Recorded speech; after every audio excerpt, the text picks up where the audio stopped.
Мына депутат Еділ Жаңбыршин деген адам қуып жатыр ғой. Мына табиғи газды күнделікті пайдаланып отыр, үйге жағып отырған газды қымбаттатайық деп жатыр. Үкіметке, парламентке ұсыныс тастап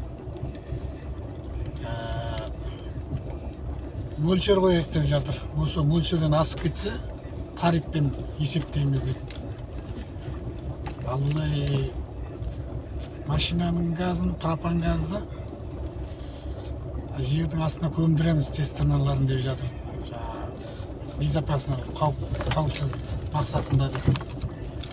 Сонда бұл депутаттардың бәрі не болған деймін да, шеттерінен.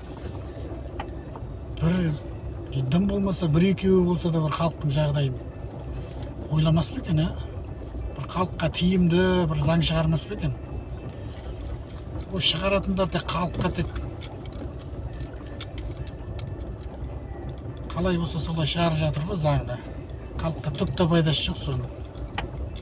Айлықты көтереміз дейді, айлықты көтергенмен, айлықты көтереміз деп естігеннен саудагерлерді сразу естіп қоя ма білмеймін. Бірден көтеріп жібереді ғой бағаны. Жетіспей қаласың деп айлығын көтерді.